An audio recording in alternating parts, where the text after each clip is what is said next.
नमस्कार साथियों, गौरव ज्ञान धारा में आप सभी का स्वागत है। इस नए सप्ताह में नई ऊर्जा के साथ स्वागत करता हूं। नए टॉपिक के साथ अपन शुरुआत करने जा रहे हैं।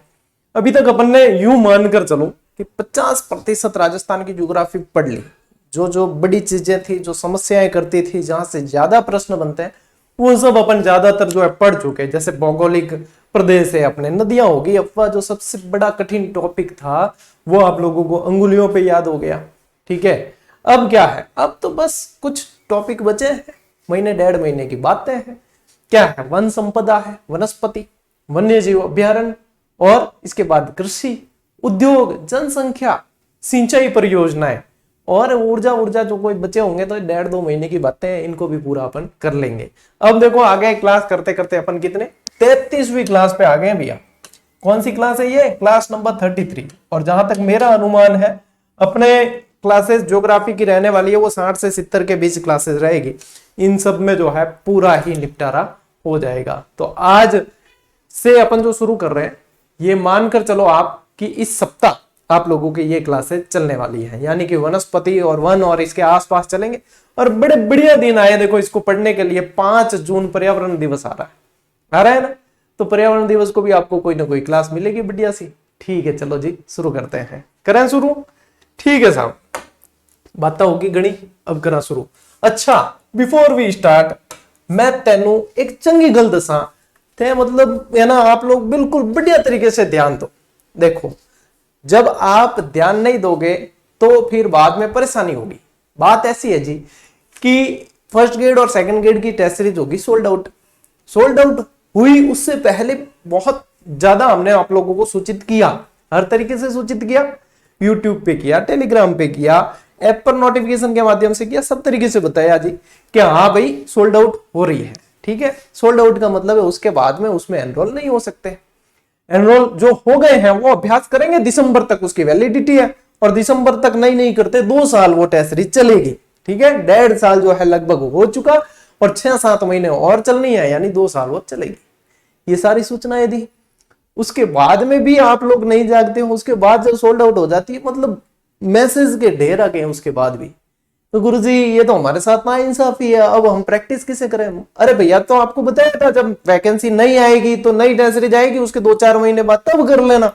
तो इतने समय हम कैसे इंतजार करें? ये तो हमारे साथ ना इंसाफी हो गई, वो हो गई, सरासर गलत बात है, ये बात है। तो भैया मुझे एक बात बताओ, गलत बात होती तो हमने इतनी बार आप लोगों को इन्फॉर्मेशन दी, आप लोग ध्यान नहीं देते, गलत बात तो यही है सबसे पहली चीज। और फिर मतलब हम जब बार बार मतलब ये चीज बताए भी ना, तो लोगों को सीधा सा लगता है कि ये मार्केटिंग स्टंट है। अब लग रहा हो जो लगे, सीधी बात तो ये है कि जब तक मतलब अपने बीच में बातचीत नहीं होगी तो पता चलेगा नहीं कि क्या है क्या नहीं है। अब 100 बात की एक बात यह है कि अब आप लोग जो सुन रहे हो, आप लोगों के साथियों को भी बता देना, गुरुवार और शुक्रवार को लास्ट परमिशन दूंगा मैं।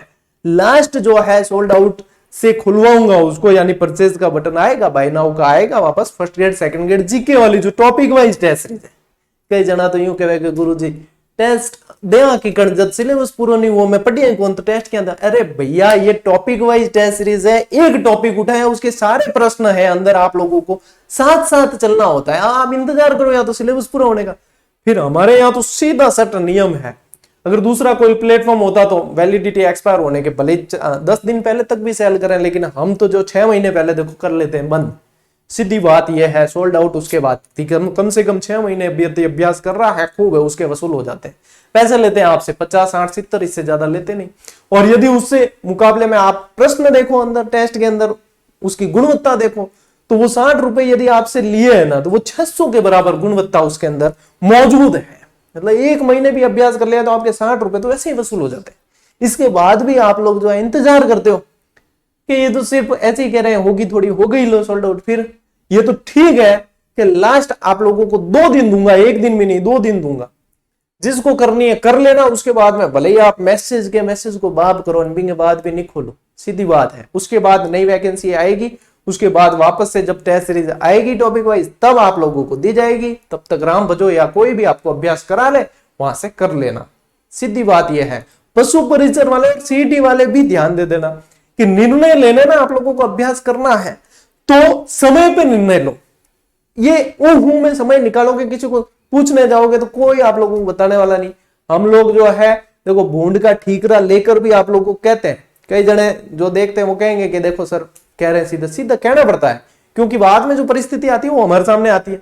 बाद में जो फिर ये रोना रोते वो हमारे सामने, गुरु जी हमें तो ज्वाइन करनी थी, तो ज्वाइन करनी तो 10 दिन हो गए हमको कहते।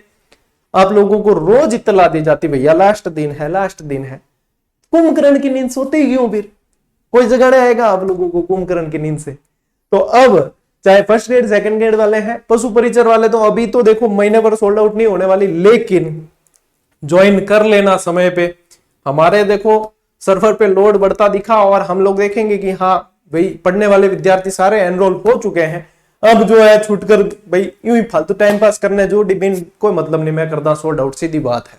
ठीक है, तो जो है समय पे निर्णय लो, चाहे सीईटी का अभ्यास करना है, चाहे पशु परिचर का करना है, चाहे जिला दर्शन या कोई भी, इंतजार नहीं करना, डिसीजन लेना है। कोई कोई हजारों रुपए थोड़ी लग रहे हैं आप लोगों के कोचिंगों में, तो बहुत बिगाड़े आप लोगों ने पैसे, 10-10, 20-20 हजार, 40-40, 50-50 हजार, लाख रुपए भी बिगाड़े। यहाँ 60 रुपए में भी आप लोगों को सोच पड़ता है, जबकि उसकी 10 गुना क्वालिटी आप लोगों को दी जा रही है। और उसके बाद में फिर पता चलता है, तब वापस आप फिर रोते हो कि सर आप खोल दो। तो इतनी बार सूचित करा रहे, कम कम थोड़ा तो ध्यान दो, पढ़नो थाने है फायदो थाने उठानो है। बिके बाद भी मतलब मैं लोड लेवा, अब लोड आप लोग लो। बता दिया, अब बार बार नहीं बताऊंगा, टेलीग्राम पे फिर वापस सूचना दे दी जाएगी एक दिन पहले, और यूट्यूब पर भी बता दिया जाएगा कि अब 2 दिन खुली रहेगी, जिसको ज्वाइन करनी हो कर लेना, नहीं जयराम जी की फिर नई वैकेंसी आएगी, उसके बाद में फिर वापस जब आएगी तब आएगी। सीधी बात तो यही है। आगे 10 मिनट खराब हुआ देखो इस चक्कर में, हुआ कि नहीं? देखो अब अपने जो है शुद्ध रूप से बात करेंगे टॉपिक से रिलेटेड। आगे बात तो ये जो मैंने आप लोगों को बताया ना, इसको कहते हैं चंगी गल है। जब आप लोग ध्यान दे दोगे तो फायदा होगा। ठीक, अब देखो इस टॉपिक से रिलेटेड बात करेंगे। अब देखो आप लोगों को कुछ बेसिक चीजें समझनी है। ठीक है, बेसिक चीजें क्या है कि आगे जैसे जैसे अपन इस टॉपिक में बढ़ेंगे तो आप लोगों को वहां पे वनावरण, वृक्षावरण, ये सारी चीजें पढ़ने को मिलेगी। अब होता तो ये है, उसूल भी यही है पढ़ाने का कि सीधा बताओ भाई इतना वनावरण है, इतना वृक्षावरण है, लेकिन मैं चाहता हूं कि क्लास से कंसेप्ट क्लियर हो आप लोगों के। तो पहले समझते हैं वृक्षावरण और वनावरण कहते हैं किसे। और ये जो आप लोग जो लैंग्वेज देखोगे या मैं समझा रहा हूं, ये वन स्थिति रिपोर्ट 2021 के अंदर लैंग्वेज लिखी हुई है, मैं समझा दूंगा आप लोगों को, इससे भी डायग्राम से भी। यानी ये चीज समझ में आ गई। मैं कह रहा हूं आप लोगों को गारंटी के साथ, पेड कोर्स में भी इस तरीके से आप लोगों को नहीं समझाता कोई, तो इसलिए जो है उचित ध्यान दिया करो जब कह दिया जाए आप लोगों से। ठीक है ना, मैं तो यहाँ पे डांटी भी ठोकता हूं और देखो प्रेम भी है। सीधी बात है कि पढ़ो, और पढ़ने के लिए ही आपको कहा जाता है। ठीक है, अब देखो होता क्या है, वनावरण और वृक्षावरण में सीधा सिंपल एक अंतर यदि ध्यान रखोगे ना, तो वनावरण यानी वन यानी जंगल, और जंगल होते हैं घने। और वृक्षावरण जरूरी नहीं है कि जंगल में ही हो, वृक्षावरण जो है जंगल से बाहर भी होते हैं। भाई पेड़ तो कहीं भी होते हैं ना जंगल में, जरूर थोड़ी कि कहीं पेड़ उगा है, बल दो पेड़ खड़े तो वो जंगल करार दे दो, ऐसा नहीं होता। जंगल है यानी कि घने होते हैं वन। ठीक है, सीधा सिंपल भाषा में तो समझना आप लोगों को ये है। लेकिन पारिभाषिक यदि शब्दावली में देखें या इसकी परिभाषा के अनुसार देखें ना, तो क्या होता है कि वह संपूर्ण भूमि जिसका क्षेत्रफल 1 हेक्टेयर। अब कोई यूं नहीं पूछे कि गुरुजी 1 हेक्टेयर में कितना मीटर हुआ, कितना किलोमीटर हुआ। मैं खरी कह रही हूं, बिल्कुल ए चीजा थे खुद मतलब अपने स्तर माते भी देख सको। ठीक है, मतलब बिल्कुल बचकानी बात नहीं करनी है। कई जना पूछ लिया कर गुरुजी 1 हेक्टेयर में कितना मीटर हुआ, काका जी ध्यान हुई पूछ लिए, बाकी ये मतलब यानी एक बिल्कुल बात नहीं करनी है, ये आप लोगों को समझनी है चीजें। ठीक है, चलिए ये होता है हमारे साथ में कई बार, इसलिए क्या है कहना पड़ता है। देखो 1 हेक्टेयर से अधिक हो और वृक्ष घनत्व, मतलब इसको कह दिया जाता है, ऐसे कह दिया जाए वितान घनत्व कहते हैं इसको। मारो गोली मारो, इतनी शब्दावली डिटेल में नहीं जाना। आप लोगों को तो ये ध्यान रखना है कि 1 हेक्टेयर कम से कम 1 हेक्टेयर होना चाहिए। ठीक है, 1 हेक्टेयर जमीन हो और उस पर वृक्ष घनत्व 10% हो। कितना? उसका जो वृक्ष घनत्व 10% हो या इससे ज्यादा हो, वो आता है आप लोगों के वनावरण के अंदर।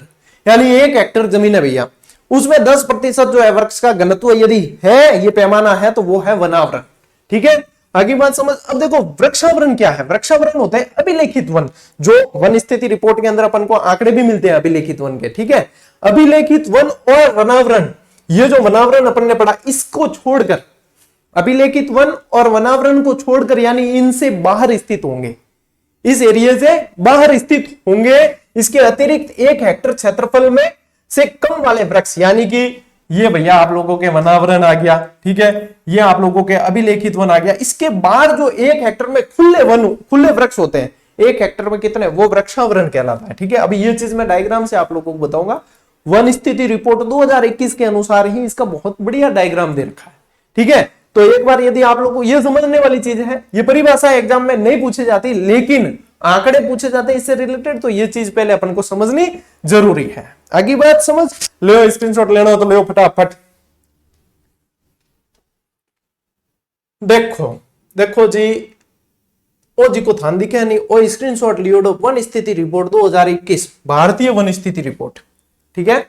2019 में आई थी पहले, फिर 2021 में आई, अब 2023 वाली 24 में आनी थी, आई नहीं अभी तक, ठीक है। 21 वाली 22 में आई थी, अभी तक जो है 23 वाली 24 में आंकड़े नहीं आए, तो अपन को यही आंकड़े पढ़ने हैं जो 2021 वाली 22 में आई थी। यानी मैं बता दूंगा आप लोगों को क्या आंकड़े पढ़ने हैं, बाकी टेंशन छोड़ो सारी। अब देखो ये लैंग्वेज क्या कहती है, इतनी पेज की रिपोर्ट है, उसमें से ये लैंग्वेज आप लोगों के लिए इंपॉर्टेंट है और ये चीज समझने लायक है जो मैंने आपको वृक्षावरण समझाया। तो बिल्कुल शांत चित्त से समझो क्या कह रहा है ये।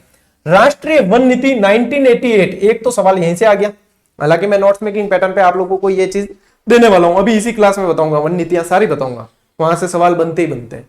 तो 1988 ये अधिदेश देता है कि भारत के भौगोलिक क्षेत्र का 33% वन, ये दूसरा सवाल आ गया कि कितने पर वन होना चाहिए, तो 33% पर वन होना चाहिए। दोनों प्रश्न बने हुए हैं, तो एक तो वन नीति और एक जो है कितना, वन नीति के अनुसार वन होने चाहिए 33%, दोनों प्रश्न बने हुए, बैठा देना दिमाग में बात। अब देखो, वन अथवा वृक्षावरण के तले होना चाहिए। भारतीय वन सर्वेक्षण वनावरण का वर्ष 1987 से तथा वृक्षावरण का 2001 से आकलन करता है, ठीक है, करता आ रहा है। यदि पूछ ले कि वनावरण का कब से आकलन हो रहा है, तो 1987 से हो रहा है, वृक्षावरण का 2001 से हो रहा है। बहुत कम चांस है 1% की ये चीज पूछी जाए, लेकिन पूछी जाए तो याद आएगा कि जीजीडी प्लेटफॉर्म पे पढ़ाया था। इस उद्देश्य हेतु पृथक वृक्षों तथा वृक्षों के छोटे खंडों को आकलन के लिए शामिल किया जाता है, जो कि क्षेत्र में 1 हेक्टेयर से कम तथा अभिलेखित वन क्षेत्र, ये अभी लिखा है ना, इसका मतलब है अभिलेखित वन क्षेत्र के बाहर पाए जाते हैं। बात किसकी हो रही है, वृक्षावरण, इनके बाहर पाए जाते हैं। भारत विश्व में कुछ देशों में से एक है जिसके पास वनों अथवा बाह्य वन वृक्षों के नियतकालीन वनावरण आकलन एवं इन्वेंट्री का ठोस वैज्ञानिक पद्धति, मतलब क्या है, ये उपलब्ध है। अब ये बात नीचे वाली 2 लाइन अपने काम की नहीं है, मैं ये समझता हूं आप लोगों के एग्जाम में नहीं पूछी जाती। एग्जाम में पूछी जाने वाली चीज फिर से ध्यान दो, वन नीति 33%, ठीक है, वनावरण का आकलन 1987 से, वृक्षावरण का 2001 से। और वृक्षावरण को समझने वाली चीजें भैया, अभिलेखित वन क्षेत्र और वनावरण से बाहर वाले जो वृक्ष हैं जो खुले भी पाए जाएंगे, है ना, 1 हेक्टेयर से कम से कम हो, ये है वृक्षावरण। नी पल्ले पड़ी बात की बात नहीं थे, एक बार स्क्रीनशॉट लो, अगली स्लाइड में 100% पल्ले पड़ जाएगी, इतो तो मैं गारंटी हूं कह सकूं। ले देखो भाई, अब मैंने आ चीज बता दी जो थे कि इस तरह के ध्यान क्यों पढ़ाई वनस्पति वन का आंकड़ा, कि पहला कोई नहीं करे क्लियर किन पड़ी कि मैं वृक्षावरण वनावरण समझावा, समझा दे तो मैं वास्तव में साधुवाद दो बिन मास्टर ने के वास्तव में थे मेहनत करी छोरा खातिर। देखो होता क्या है, अब बहुत बढ़िया तरीका है ये समझने का। ये दे रखा है भारत वन स्थिति रिपोर्ट 2021 के अंदर, ठीक है, मेरे पास वो रिपोर्ट पड़ी है, ऐसे की ऐसे पूरी पीडीएफ है और उसमें से ही मैंने काम की चीज आप लोगों के लिए स्लाइड में शामिल की। अब देखो इससे बहुत बढ़िया तरीके से समझ में आ जाता है। देखो वनावरण कौन सी चीज है, ये देखो, ये एरो किसका है, वनावरण का। अब ये 71.38 मीटर हेक्टेयर ये दे रखा है ना, ये इसको ध्यान मत देना, ये भारत से संबंधित आंकड़े हैं, ये प्रतिशत में नहीं है, ये मीटर हेक्टेयर है, ठीक है। तो यहां पे आप मिलियन हेक्टेयर है, तो यहां पे आप लोगों को ध्यान नहीं देना है, ठीक है। अब आप लोगों को जो ध्यान देना है वो समझने वाली चीज है कि वनावरण क्या बताया है। ये देखो, ये जो एरिया है अपने लोगों को छोड़कर, ठीक है, लोगों वाला नहीं, ये जो एरिया बताया गया है, ये व्रत पूरा का पूरा, ये पूरा का पूरा जो व्रत बताया है ये वनावरण है, ठीक है। अब इसके अलावा ये जो बाहरी क्षेत्र है, कौन सा, ये क्षेत्र, ये और यहां से यहां तक, ये जो है ये बाह्य, अभी अपन ने पढ़ा ना बाह्य वन, वृक्ष, वो वाली चीज ये है। ठीक है, इसके अलावा देखो, इसके अलावा यहां पे एक और चीज, ये अभिलेखित वन क्षेत्र यहां पे लिखा हुआ है। क्या लिखा हुआ है? अभिलेखित वन क्षेत्र। अब ये जो एरिया है, इसमें से ये एरिया, ये अभिलेखित वन क्षेत्र है। ठीक है, और इसमें से भी यदि आप देखो, बीच में एक काला घेरा और बना रखा है, जो अपने आगे आंकड़े पढ़ेंगे भी संरक्षित क्षेत्र है। ठीक है, अब ये सारी चीजें तो ये आ गई। अब पीछे बचा वृक्षावरण। पीछे क्या बचा? वृक्षावरण। इन सबसे बाहर जो 1 हेक्टर में से भी कम जो एरिया के अंदर खुले खुले छुट्टे वृक्ष होते हैं, वो वृक्षावरण के अंदर आते हैं। तो ये देखो, ये बिल्कुल इससे सेपरेट बता रखा है। इसमें बहुत बेस्ट तरीका है वनावरण और वृक्षावरण में अंतर का और आप लोगों को समझने का।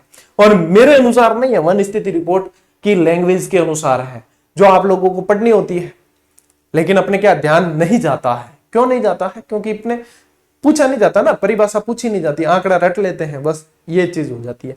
तो ये चीज जो आप लोगों को समझनी है बढ़िया तरीके से, देखो एक स्क्रीनशॉट तो ले लो, मैंने जो मार्किंग की है उसके अनुसार, एक में ये मार्किंग हटा देता हूं उसके अनुसार ले लो, आप लोगों को बाद में भी समझने में काम आएगी चीज। ठीक है, ले एक आ ले लो, ध्यान पड़ जाए कि वनावरण किन कहवे, वृक्षावरण किन कहवे।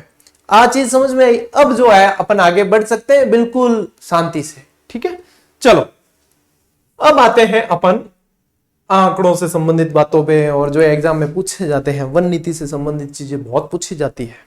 ठीक है, ध्यान रखना, वन नीति बहुत इंपॉर्टेंट है। अब देखो, इन चीजों को भी समझना जरूरी है, समझे बिना गाड़ी पार नहीं पड़नी है। देखो, भारत में सबसे पहले वन नीति घोषित की, यानी सबसे पहले वनों को बचाने के संबंधित प्रयास किए होंगे, है ना। वन नीति घोषित करने का मकसद क्या है? यूं थोड़ी वन नीति घोषित करा वजह आई, यहां तो है कौन, कोई ना कोई मकसद है, वनों को बचाना है, सीधी सी बात यह है, पर्यावरण संरक्षण करना है।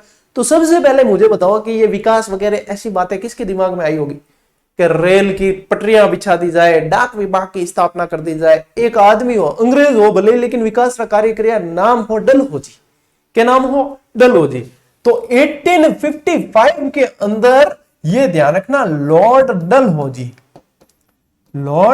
डलहौजी ने एक नीति लाई जो पहली वन नीति मानी जाती है, लेकिन शब्द आया है, पहली वन नीति भारत की मानी जाती है, लेकिन उस समय शासन किसका था? अंग्रेजों का था। तो उसमें उस समय हुआ क्या कि ब्रिटिश राज्य के अधीन जो क्षेत्र थे ये वहीं लागू हो सकती थी। भाई जो अंग्रेजों के अधीन है ही नहीं, वो अंग्रेजों की नीति क्यों मानेगा?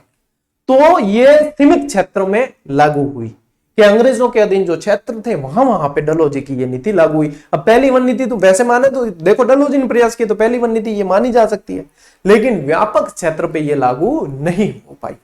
This is the point my lord, please note this.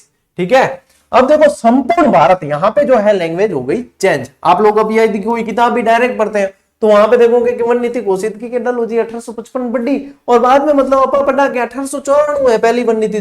तो ये क्या माजरा हुआ? तो ये माजरा ये है कि डलहौजी की बातें दूसरे राजा महाराजा क्यों माने? तू तो अंग्रेज है भाई, मैं क्यों माना? तेरी वन नीति है, भले कोई भी हो, मान के लड़ दोनों, सीधो यूं कह देता।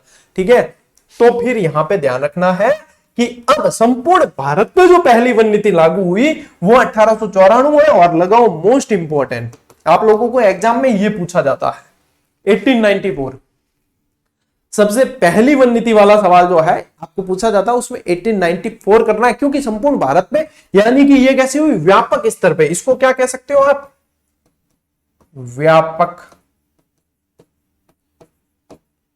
स्तर पर। अगली बात समझ, व्यापक स्तर पे ये लागू हुई है। ठीक है, चलिए अब देखो स्वतंत्रता के बाद, अब बताइए भारत कब स्वतंत्र हुआ? 1947। स्वतंत्रता के बाद पहली वन नीति ये भी पूछा जाता है तो 1952। ऐसे आम चुनाव भी देखो तो इस समय हुए थे, तो 1952 तो भैया बहुत इंपॉर्टेंट सन है। ठीक है, 1952 ये भी प्रश्न पूछा जाता है, बढ़िया तरीके से नोट कर लेना, दिमाग के अंदर नोट करना है। ऐसे तो नोट तुम करोगे, ऐसे तो करने जरूरी है, लेकिन दिमाग में नोट कर लेना। क्या नोट करना है? अरे 1855 से शुरुआत की अपन ने, यहाँ 1855, 1854, 1852, बस। लैंग्वेज तो ये अपने आप, मैंने इतनी बकेती की, अपने आप दिमाग में आएगी कि हाँ ये चीज है। अब देखो नवीनतम राष्ट्रीय वन नीति 1988, ये आप लोगों को बिल्कुल अच्छी तरीके से याद रहेगी। क्यों? क्योंकि मैंने वन स्थिति रिपोर्ट वाले जो अभी आपको स्क्रीनशॉट बताया था उसके अंदर भी ये चीज बताई कि 1988 के अनुसार 33% वन होने चाहिए, ये है। तो 1988, अब देखो शुरुआत कहां से की, 1894 1855, ठीक है, यहां से शुरू किया अपन ने 1855 1894, इसके बाद में 1952 और उसके बाद में आप लोगों के 1988। यहां तक भारत से संबंधित बातें हैं। ये किसकी है, देश की बातें हैं भैया, राष्ट्र की बातें हैं, ठीक है। अब देखो ये आ गई अपने राजस्थान की बात। राजस्थान की प्रथम वन नीति, राजस्थान की जो प्रथम वन नीति है वो 18 फरवरी 2010 को लागू हुई। लगाओ मोस्ट इंपॉर्टेंट सन याद रखना, 2010। राजस्थान की पहली वन नीति 2010 में लागू हुई। यदि महीना पूछ ले तो फरवरी, यदि डेट पूछ ले तो 18 फरवरी, ठीक है।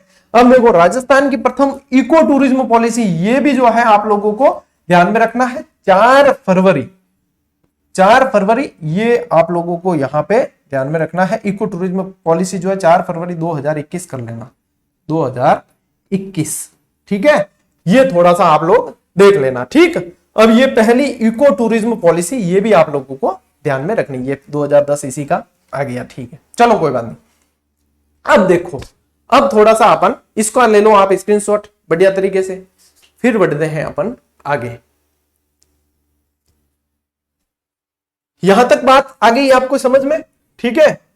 अब क्या करना है, अब बढ़ना है आगे। अब देखो क्या है, केंद्रीय वन अनुसंधान संस्थान देहरादून। देखो केंद्रीय वन अनुसंधान संस्थान कहां है, ये चीज भी आप लोगों को पूछी जाती है, ठीक है।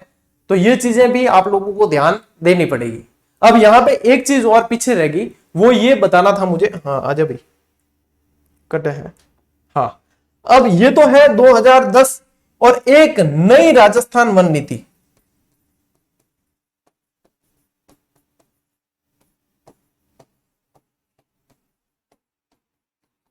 नई राजस्थान वन नीति जो है वो आप लोगों को ध्यान में रखना है 2023।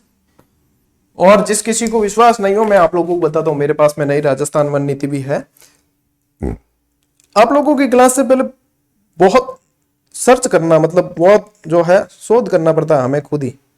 देखो मैं थान बताऊं, ये पूरी मेरे पास में आप लोगों को दिख रही होगी इसके अंदर, ये देखो इसके अंदर, ठीक है। अब देखो इसके अंदर राजस्थान वन नीति 2023 इस पर लिखा हुआ। मैं अपनी क्लास जो है, अब देखो आंकड़े दो तरीके से पूछे जाते हैं वन से संबंधित। एक तो पूछे जाते हैं आप लोगों को सीधे ही जो भारतीय वन नीति है उसके अनुसार, ठीक है। जो भारतीय वन रिपोर्ट है 2021 वाली है, अब नवीनतम जो अपने पास में डेटा है वो 2022 में आई थी, उसके अनुसार ध्यान रखना पड़ेगा। थोड़ा बहुत चेंजेस जो आएगा राजस्थान वन नीति के आंकड़ों में, थोड़ा बहुत है, हल्का सा, ज्यादा नहीं है, वो भी मैं आप लोगों को बता दूंगा। ऐसे करेंगे अपन, एक जीजीडी फैक्ट बनवा के देते हैं आप लोगों को, राजस्थान वन नीति 2023, ठीक है। और ये मैंने इनकी ऑफिशियल साइट से डाउनलोड किया है, तो बिल्कुल कोई शंका नहीं है, ठीक है। और कोई चिंता नहीं, हकूना माटाटा, बिल्कुल चिंता मुक्त रहो, ठीक है। तो ये चीज मैं आप लोगों को बढ़िया जीजीडी फैक्ट के माध्यम से भी दे दूंगा, ताकि आप लोगों के पास राजस्थान वन नीति के आंकड़े भी रहे। अपन क्लास में भी जो है आप लोगों को करवा देंगे। किन फोन आवे ले ते स्क्रीनशॉट ले, मैं 1 सेकंड है नहीं थान 2 मिनट रुको, इनको जवाब दे देता हूं कि अर्जेंट है काम।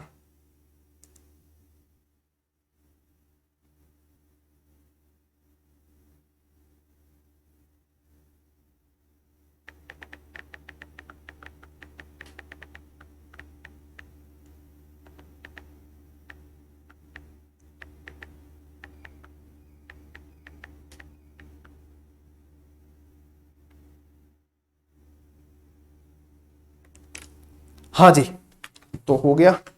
क्या है, कभी कोई चीज ऐसी अर्जेंट आ जाती है, उस समय ही जवाब देना पड़ता है। क्षमा चाहता हूं आपकी क्लास में व्यवधान के लिए।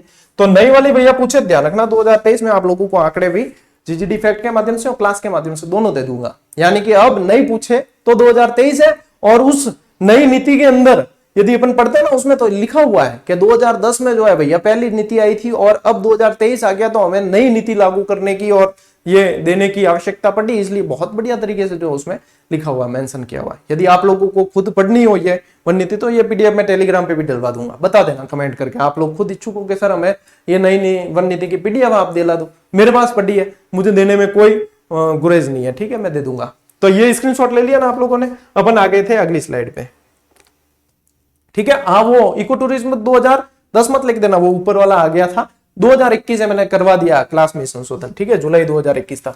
केंद्रीय वन अनुसंधान संस्थान आप लोगों को पूछे तो चले जाना भैया उत्तराखंड, द्वार से दून। जब भारत की ज्योग्राफी अपन पढ़ेंगे, सीईटी में है शायद, तब पढ़ेंगे ना, तब बताऊंगा द्वार से दून क्या है। तो देहरादून ध्यान रखना है। और अब देखो इसकी स्थापना भारतीय वन संरक्षण अधिनियम 1980 के तहत, भारतीय वन संरक्षण अधिनियम 1980 के तहत है। इसका मतलब 1980 में नहीं है, 81 में है। स्थापना कब? 1981 में की। ध्यान ये रखना है कि इसके 4 क्षेत्रीय कार्यालय हैं। मेन तो कार्यालय का है देहरादून, 4 क्षेत्रीय कार्यालय ध्यान में रखने हैं भैया। वो है आप लोगों के नासिक से बेंगलुरु, यहां लिखा हुआ है। ये तो है ट्रिक, ये तो क्या है, ट्रिक है। इसमें से 4 क्षेत्रीय कार्यालय मैं आप लोगों के लिए निकालूंगा। ये देखो 4 क्षेत्रीय कार्यालय में एक तो ध्यान रखना है नागपुर, ठीक है, एक ध्यान रखना है शिमला, एक ध्यान रखना है कोलकाता, और एक आप लोगों के यही है बेंगलुरु ही, ठीक है। तो ये नासिक से ध्यान रखना, नागपुर, शिमला, कोलकाता और एक बेंगलुरु। पूछे तो आप लोगों को बढ़िया तरीके से याद हो जाएगा, ठीक है। तो ये चीज यहां तक जो है आप देखो, क्लास आप लोगों के दिमाग में बिल्कुल फिट बैठ जानी चाहिए। स्क्रीनशॉट लेने का समय हो गया भाई। अब आओ आगे, और देखो जीजीडी फैक्ट है, और अब आप सभी को पता है, बिल्कुल फाइनलाइज चल रही है, यानी कि ये मान के चलो 99% जो है जीजीडी फैक्ट वाली बुक पे काम पूरा हो चुका है। 1 नंबर से लगा के 250 नंबर तक जीजीडी फैक्ट की बुक आप लोगों को देने वाले हैं। उसी बुक के अंदर वन लाइनर नहीं दूंगा, ज्योग्राफी वन लाइनर अलग से आएगी, और जिला दर्शन की वस्तुनिष्ठ का जो फोटो देखा आप लोगों ने वो भी अलग से आएगी। लेकिन इसके अंदर भी आप लोगों को कुछ सरप्राइज दिया जाएगा जो आप लोगों के लिए फायदेमंद है, इसी जीजीडी फैक्ट वाली बुक में ही, ठीक है। और ये आप मानकर चलो, आज सोमवार को आप क्लास देख रहे हो ना, सोमवार तक लगभग जो है काम फाइनलाइज हो जाएगा। एक दिन में वापस से रीचेक करूंगा पूरी, एक दिन लगेगा मुझे। आप मानकर चलो सोमवार है तो ये अगले सोमवार से पहले आप लोगों के हाथ में आ जाएगी। आज सोमवार है, अगले सोमवार से पहले आप लोगों को ये बुक मिल जाएगी, ठीक है। इतनी कोशिश तो 100% हो जाएगी, यानी कि 250। ऐसा स्वर्णिम कलेक्शन आज दिन तक ही नहीं आया। हर एग्जाम के लिए, चाहे आप बिल्कुल पशु परिचर से लगा के आरएस तक का एग्जाम दे देना, सबके लिए फायदेमंद, सीधी, ठीक है। और जो चाहते हैं कि नहीं हम तो भाई बुक नहीं, तो उनको ये फैक्ट सारे के सारे टेलीग्राम पे उपलब्ध करवाए, लेकिन वो हर दिन का एक आप लोगों को दिया जाता है। तो जिसके पास में है तो बढ़िया तरीका है, जिसको बुक फॉर्मेट में पढ़ना उसके लिए तो बिल्कुल ही सुविधा होने वाली है। अब देखो ये 308 नंबर का फैक्ट दिया था। कई जने कहते हैं गुरुजी ये फैक्ट आप क्लास में लेते हो तो उसका नंबर लिख दिया करो। ले भाई लिख दियो, ठीक है। ये डेट, ये अभी 308 नंबर यानी अभी कुछ समय पहले ही दिया था। ये सारे के सारे वन और पर्यावरण से संबंधित दिवस है, सारे के सारे एक ही फैक्ट के अंदर सारा कलेक्शन आ गया, ठीक है। अब देखो वैसे तो याद आप लोगों को करना है, लेकिन एक बार मैं भी पढ़ लेता हूं इसमें, ठीक है। याद तो देखो आप लोगों को करना है, हाँ मोस्ट इंपॉर्टेंट जरूर बता दूंगा मैं। देखो जीव जंतु पखवाड़ा पूछे तो एग्जामिनर कम पूछता है। एग्जामिनर पखवाड़े और सप्ताह के अंदर इंटरेस्ट कम लेता है, दिवस में इंटरेस्ट ज्यादा लेता है। फटाफट एक दिन रो काम पूछ निवेड़ता, 15 दिन पखवाड़ा यानी 15 दिन, इतनी पंपाड़ क्यों रागनी। तो देखो 14 जनवरी से 31 जनवरी तक ये जीव जंतु पखवाड़ा है। सिर्फ पढ़ो इसे, ज्यादा याद करने की जरूरत इसको नहीं है, क्योंकि ये पखवाड़े कम पूछे जाते हैं। विश्व गोरैया दिवस 20 मार्च को मनाया जाता है। विश्व खुशहाली दिवस ये भी 20 मार्च को मनाया जाता है। विश्व वानिकी दिवस ये है इंपॉर्टेंट, 21 मार्च।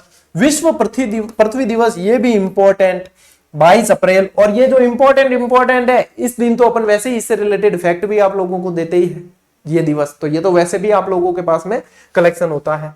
विश्व प्रवासी पक्षी दिवस ये 10 मई ऑब्लिक में 8 मई भी लिखना, ठीक है, 8 मई भी लिखना इसके साथ। अब देखो विश्व जैव विविधता दिवस ये जो है भैया 22 मई, मोस्ट इंपॉर्टेंट है, लगाओ मोस्ट इंपॉर्टेंट।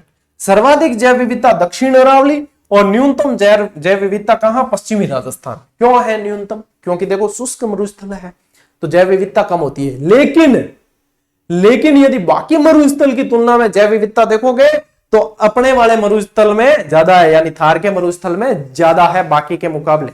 लेकिन पूरे राजस्थान की बात करो तो फिर वहां पे कम आती है। ठीक है, चलिए माउंट एवरेस्ट डे 29 मई। विश्व पर्यावरण दिवस जो अब आने वाला है 5 जून को, 2 दिन बाद। वन महोत्सव एवं वन सप्ताह 1 से 7 जुलाई। ठीक है, और विश्व बाघ दिवस जो है 29 जुलाई को है और इसकी शुरुआत 2010 से हुई है। ठीक है, विश्व रेंजर्स डे 31 जुलाई। खेजड़ली दिवस 12 सितंबर, मोस्ट इंपॉर्टेंट है भैया, पूछा हुआ है। विश्व ओजोन दिवस 16 सितंबर, ये भी इंपॉर्टेंट। विश्व राइनो दिवस 22 सितंबर, इतना इंपॉर्टेंट नहीं है। विश्व पर्यटन दिवस 27 सितंबर, पर्यटन की दृष्टि से इंपॉर्टेंट है। वन्य प्राणी सप्ताह 1 से 7 अक्टूबर। विश्व प्रकृति दिवस 3 अक्टूबर। विश्व पशु कल्याण दिवस 4 अक्टूबर। विश्व वन्य प्राणी दिवस 6 अक्टूबर। विश्व मांसाहार निषेध दिवस 25 नवंबर और विश्व पर्यावरण संरक्षण दिवस 26 नवंबर। अब जैसे जिस स्पीड से मैंने फटाफट पढ़ा ना, उसी स्पीड से आप लोगों को भी पढ़ लेना है। इसमें से कम पूछे जाते हैं, लेकिन खुदा न खास्ता कभी पूछ ले तो अपने नजर मारी हुई है तो अपने उसको सही कर लेंगे। ठीक है, चलते चलते भी नजर मारोगे तो सही हो जाएगी चीजें। इसलिए ये वाले जितने मैंने देखो स्पीड से पढ़ने, यानी कि ये कम इंपॉर्टेंट है और इंपॉर्टेंट बाकी के तो मैंने लगा ही दिए हैं, वो सारे के सारे ज्यादा इंपॉर्टेंट है। आप ले लो भैया स्क्रीनशॉट, और नहीं तो जीजीडी फैक्ट ये 308 नंबर का आप लोगों के पास हो गई तो मौज करो, राज करो, पूछने के काम। आगे बढ़ा के ले लियो स्क्रीनशॉट, फटाफट ले लेना चाहिए। ठीक है, इंतजार नहीं करना कि नहीं, ले भाई आओ आगे बढ़ा। हाल क्लास पूरी थोड़ी हुई, बढ़िया इसी शांति से इसी मस्ती से पढ़ना है। पढ़ाई बोझ नहीं है, इस चीज को मानकर चलना। यदि आप लोगों को लगे पढ़ाई बोझ है, 1 नंबर से क्लास उठाकर देखो कौन सी क्लास में आप लोगों को बोझ लगे, मुझे वापस बता देना क्या गुरुजी इसमें बोझ लगी, सवाल ही पैदा नहीं होता। ठीक है, राजस्थान का राज्य वृक्ष कौन सा है बताओ, जो ज्यादा सर्वाइव करेगा चाहे कैसी परिस्थिति हो, तो वो है भैया एकमात्र खेजड़ी। कौन सा है? Prosopis cineraria. ठीक है, राजस्थान का कल्प वृक्ष जिसे कहते हैं। और खेजड़ी तो इतनी बार मैंने आप लोगों को बताया है, खेजड़ी जैसे मजे ही नहीं है कहीं। ठीक है, राजस्थान का राज्य पुष्प कौन सा है भैया? रोहिड़ा। कौन सा है? रोहिड़ा। इसकी लकड़ी इतनी मजबूत होती है कि बंदूक की बट बनाई जाती है, पीछे हत्ता होता है ना, वो बट बनाई जाती है इससे।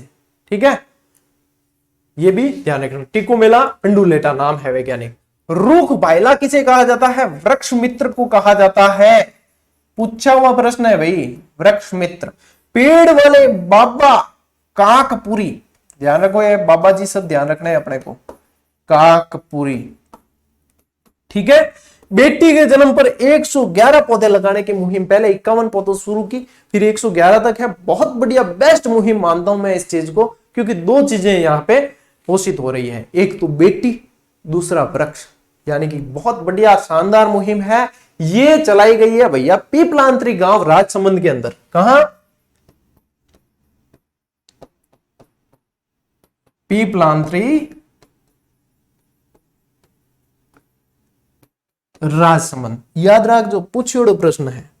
वृक्षों की रक्षा, यानी राजस्थान में ये कह सकते हो कि पहला प्रयास वृक्षों की रक्षा के लिए बलिदान देने का पहला प्रयास जो है वो किसने किया? तो वो किया है कर्मा और गोरा ने। किसने किया है? 1604 में रामासड़ी गांव के अंदर बलिदान दिया है, जिसमें आप लोगों को याद रखना है कर्मा और गोरा ने। कर्मा और गोरा का बलिदान। एक तो ये, एक वृक्ष से रिलेटेड अपने को अमृता देवी बिश्नोई। यदि आप इस क्षेत्र में जाओगे खेजड़ली जोधपुर ग्रामीण, तो वहां पे सिर्फ अमृता देवी बिश्नोई नहीं कहा जाएगा, वहां कहा जाएगा माता अमृता देवी बिश्नोई। क्यों? क्योंकि काम ही ऐसा है इनका। वृक्ष के लिए बलिदान अपने पूरे परिवार सहित 363 लोगों ने बलिदान दिया। कितने? 363। वही अमृता देवी बिश्नोई, इनके पति रामोजी बिश्नोई, इनकी 3 पुत्रियां छोटी छोटी, आशु, भागु और रत्नी। इसलिए अपन सबको इनका जो है आभार जताना चाहिए। क्या? पहले तो ध्यान रखना यहां पे अमृता देवी बिश्नोई, माता अमृता देवी बिश्नोई। ठीक है, और इनका जताना चाहिए अपने को क्या, आभार। आभार जताओगे ना तो आपको एक और सवाल याद होगा। क्या सवाल याद होगा कि आ से तो ध्यान रखना है आंसू, बा से ध्यान रखना है भागू, और र से ध्यान रखना है रत्नी या रत्ना। ठीक है, ये इनकी बेटियां थी, छोटी छोटी बेटियां जिनके अंदर भी बलिदान की भावना थी, जो खेजड़ी के हरे वृक्षों को बचाने के लिए जो है शहीद होगी, बलिदान दे दिया। बलिदान क्यों दिया, क्योंकि जोधपुर महाराजा अभय सिंह जी ने 1730 में एक ऐसा आदेश निकाला कि भैया दुर्ग के दरवाजे बनाने या लकड़ी लाओ, तो हरे वृक्ष काटने चले गए इनके सैनिक। और जब हरे वृक्ष काटने पास के गांव खेजड़ली में जाते हैं तो वहां पे विरोध का सामना करना पड़ता है, और 363 लोग जो है इसके लिए हंसते हंसते शहीद हो जाते हैं। वहां पे 363 लोगों का स्मारक भी बना हुआ है, मैंने तो खुद देखा है, मैं तो खुद वहां पे शीश नवा के आया हूं। और इसके अलावा मैंने आप लोगों को भी टेलीग्राम पे बताया था उस समय। और वहां जहां अमृता देवी बिश्नोई की समाधि स्थल है, वहां पे अभी भी मिट्टी कच्ची है, वहां की जो है धूल का मस्तक पे वंदन किया जाता है। इससे बढ़िया जो है वृक्ष प्रेमी और इससे बढ़िया मतलब पर्यावरण प्रेमी इस चीज का उदाहरण और कहां देखने को मिलेगा, ये सिर्फ अपने राजस्थान में देखने को मिल सकता है। ठीक है, तो ये चीजें आप लोगों को ध्यान में रखनी है, बहुत अच्छी चीजें और पूछी जाती है, एग्जाम की दृष्टि से बहुत महत्वपूर्ण है ये। ठीक है ना, चलो भाई, अरे वाह क्लास पूरी होगी, मेरे को खुद को ही पता नहीं चला आज। देखो आपको पता चला कि नहीं वो मुझे नहीं पता, लेकिन क्लास जो है आज की पूरी हो गई। और फिर से तेनू एक चंगी गल दसा कि ध्यान रखना है कि अब गुरु और शुक्रवार को भैया खोलूंगा फर्स्ट ग्रेड सेकंड ग्रेड के दरवाजे 2 दिन के लिए, एक नहीं 2 दिन। जिसको एनरोल होना है हाथ जोड़ के निवेदन हो जाना, उसके बाद में फिर हाथ जोड़ के निवेदन है, फिर नहीं खुलेगी। भले चाहे आप टेक्निकल टीम को मैसेज करो, चाहे मेल करो, चाहे कमेंट करो, क्योंकि हम देखो बार बार आप लोगों को सूचित कर देते हैं। फिर नहीं आप लोगों को जुड़ना, फिर कमेंट बाद में करोगे गुरुजी 1 दिन के लिए खोलो, फिर तो देखो 1 मिनट के लिए भी नहीं खुलेगी, सीधी बात। और पशु परिचर और सीडी वाले भी ध्यान देते हैं कि देखो सोल्ड आउट अभी इनकी हुई है, आज इनकी हुई कल आपकी होगी, तो आप लोगों को भी निर्णय लेना है, समय पे लो। क्योंकि ये टॉपिक वाइज टेस्ट सीरीज हमेशा चैप्टर के साथ साथ अभ्यास करने के लिए, ये वैसी नहीं है कि आप लोगों को 3-4 चैप्टर जोड़ के एक टेस्ट दिया, हर चैप्टर के 5-7 सवाल दिए, ऐसी नहीं है। अपनी आज दिन तक ऐसी टेस्ट सीरीज आई नहीं। अपनी टेस्ट सीरीज वह है कि जैसे वन और वनस्पति आपने उठा लिए, उसके चाहे 50 प्रश्न बनते हैं चाहे 60, सारे के सारे आप लोगों को अभ्यास के लिए दिए गए, और टाइम टेबल आप अपने अनुसार अभ्यास करो। और जितनी बार टेस्ट खोलोगे उतनी बार आप लोगों को प्रश्नों का क्रम और ऑप्शन का क्रम बदला हुआ मिलेगा, ताकि नयापन बना रहे। ये सिर्फ जीजीडी की टेस्ट सीरीज पे, बाकी कोई प्लेटफॉर्म इस शुल्क में कराता ही नहीं पहली बात, और इस शुल्क में कराएगा तो इतने सवाल इस गुणवत्ता के साथ में देगा ही नहीं। इसलिए सोच विचार करो बंद, पहले जो है आप लोग अपना स्थान सुनिश्चित कर लो, उसके बाद में फिर आप डेली अभ्यास करो। नहीं पता तो जो है कमेंट देख लिया करो, स्टूडेंट खुद बताते हैं जो जुड़ चुके और जो अभ्यास कर रहे हैं। कोई हजारों लाखों का इन्वेस्टमेंट नहीं है, आपकी पढ़ाई के लिए 50, 60, 70 रुपए का इन्वेस्टमेंट है, जो आप लोगों को करना अभी है तो कर सकते हो, नहीं करना बाद में फिर सोल्ड आउट के बाद, जयराम जी की इवनिंग के बाद। मैं तो यूं भी थान पढ़ा रही हूं क्लास, ऐसा तो है नहीं कि जो टेस्ट सीरीज ज्वाइन करेगा सिर्फ क्लास उसे दी जाएगी, ऐसा तो नहीं है। क्लास तो दे ही रहे हैं, ये आप लोगों की बेनिफिट के लिए, इसलिए कहा भी जाता है। कहते किस लिए, ताकि बाद में स्टूडेंट फिर बात नहीं कहे कि सर हमें करनी थी और हमें नहीं की। और ये प्रयास किस लिए किए, क्योंकि ऐसे प्रयास और कोई प्लेटफॉर्म इस तरीके से नहीं कर रहा था, इसलिए हम लोगों को ये चीज करनी पड़ी। और ये शुल्क दिखता है वो किस लिए है, क्योंकि सर्वर चार्ज यदि किसी को देखने हो तो आ जाना मेरे पास में, मैं महीने के जो है आईटी शुल्क, अपनी टीम का खर्चा, सर्वर चार्ज बता दूंगा। जो इसको वहन कर सके तो वो वहन कर ले, मैं इसे भी फ्री करवा दूंगा। आप लोगों को लगता है कि क्या पता है इससे क्या है, हाँ निश्चित रूप से फायदा तो होता है, लेकिन वो फायदा वापस स्टूडेंट के हित में लगाया जाता है, जो आप लोग निरंतर देख रहे हो। ठीक है ना, तो ये अब कहने करने की बात नहीं होनी चाहिए, सभी को सूचित एक साथ कर दिया है। बाकी थे जानो थारो काम जाने, अपा मिला अगली क्लास में, जब तक राम राम, जय हिंद।